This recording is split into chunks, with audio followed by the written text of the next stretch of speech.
பக்கத்து வீட்டில் ஒரு மணி எழுப்பிடுவாங்க, வண்டி எரியுது பாவா பாவா பாடினாங்க. என்னால் ஒன்றும் பண்ண முடியல. இப்போ அந்த வண்டி இல்லாதனால இப்போ நம்ம உடஞ்ச மாதிரி இருக்குது. எதுவுமே நம்மளுக்கு உதவி பண்ணுறது யாருமே இல்லைல்ல. என் பேர் பிரசாந்த். நேற்று வேலைக்கு போயிட்டு வந்து வண்டி இங்கே விட்டுட்டு 9 மணிக்கு லாக் பண்ணிட்டேன், செயின் போட்டு லாக் பண்ணிட்டேன். நேற்று நைட்டு 1 மணிக்கு வந்து பக்கத்து வீட்டில் வந்து கதவு தட்டுறாங்க. அப்போ ஃபுல்லாக எரியுது. கதவு வந்து உள்ளே வந்தோன்னு ஃபுல்லாக எரிஞ்சு நிற்குது. என்ன பண்ணுறது ஒன்றும் புரியல. ஃபுல்லாக இருக்கிற ஜனம்லாம் வந்து ஃபுல்லாக அனுப்பிச்சிட்டாங்க. போலீஸுக்கு ஃபோன் பண்ணோம், எல்லாம் போலீஸாக வந்தாங்க. எல்லாம் ஒரு 4-5 டிப்ஸு வந்தது. எல்லாம் விசாரித்தாங்க என்ன ஏதுன்னு. நம்மளுக்கு எதுவுமே தெரியாது சார், வந்து பார்க்கும்போது ஃபுல்லாக எரிஞ்சிருந்தது அப்படின்னாங்க. சரி காலையில் எல்லாமே புக்கெல்லாம் எடுத்துன்னு காலையில் வான்னு இருக்காங்க. இப்போ போனதுக்கு இன்னும் இன்ஸ்பெக்டரு யாருமே இல்லை, 2 மணிக்கு வான்னு சொல்லியிருக்காங்க. சரி இங்கே மீடியா வந்ததுனால நாங்கள் இப்போ இங்கே வந்து எல்லாமே சொல்லலாம் அப்படின்னு தான் இருக்கேன் சார். எத்தனை மணிக்கு வண்டி இங்கே விட்டீங்க நீங்கள்? நான் ஒரு வேலைக்கு போயிட்டு வந்து ஒரு 8 மணிக்கு விட்டுட்டு நான் லாக் பண்ணிவிடுவேன். அதோட காலையில் ஒரு 5 மணிக்கு கிளம்பும்போது கரெக்டாக வண்டி எடுப்பேன் நான் விடிய காலில். இன்றைக்கி வந்து பக்கத்து வீட்டில் ஒரு மணி எழுப்பிடுவாங்க, வண்டி எரியுது பாவா பாவா பாடினாங்க. என்னால் ஒன்றும் பண்ண முடியல, எரியுது. பக்கத்து வீட்டில் அக்கம் பக்கம்லாம் வந்து தண்ணி ஊற்றி அமுச்சிட்டாங்க.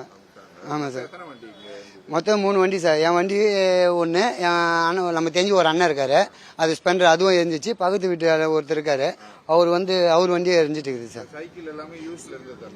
அது வந்து வண்டி பஞ்சர் ஆகுது. 2 வண்டி, நம்ம 2 வண்டி வந்து எங்கள் மாமா அது தான், பக்கத்து வீட்டுக்காரது 2 வண்டி. 2 வீலர் பெரிய வண்டி வந்து 3 பேருது. சைக்கிள் வந்து எங்கள் மாமா அது 2, பக்கத்து வீட்டுக்காரது 2. எதுவுமே தெரியல சார். நேற்று நைட்டு போலீஸ் வந்தாங்க, விசாரிக்கிறாங்க, என்ன நடந்தது ஏது நடந்ததுன்னு கேட்டாங்க. ஒன்றும் இது வரைக்கும் ஒன்றும் தெரியல சார். நம்மளுக்கு அந்த மாதிரி இல்லை சார். காலையில் 5 மணிக்கு வேலைக்கு போனால் நைட்டு தான் சார் வரும். நம்ம அந்த மாதிரி நம்மளுக்கு ஒன்றும் இல்லை.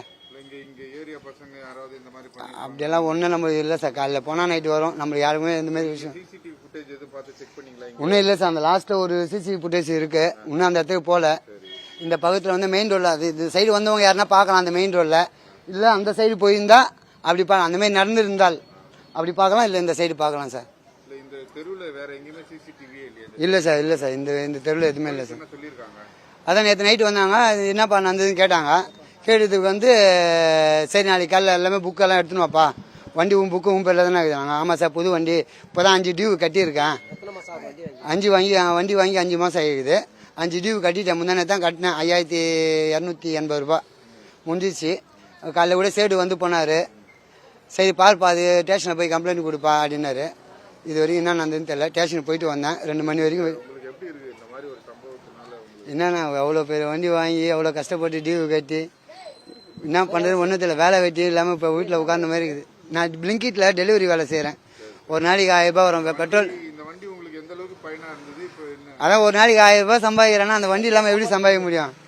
அவ்வளோ கஷ்டமாக இருக்குது. 200 ரூபாய் பெட்ரோல் போட்டு 1000 ரூபாய் சம்பாதிப்பேன். டெலிவரி வேலை செய்கிறேன் சார் பிளிங்கிட்டில். ஆமாம் சார், இப்போ வண்டி தான் முக்கியம் சார். மற்றபடி அந்த வண்டி இல்லாதனால இப்போ நம்ம உடஞ்ச மாதிரி இருக்குது. எதுவுமே நம்மளுக்கு உதவி பண்ணுறது யாருமே இல்லைல்ல. நம்ம தான் வேலைக்கு போகிறோம், நம்ம தான் வரோம். செய்திகளை உடனுக்குடனும் துல்லியமாகவும் தெரிந்து கொள்ள சப்ஸ்கிரைப் பண்ணுங்க.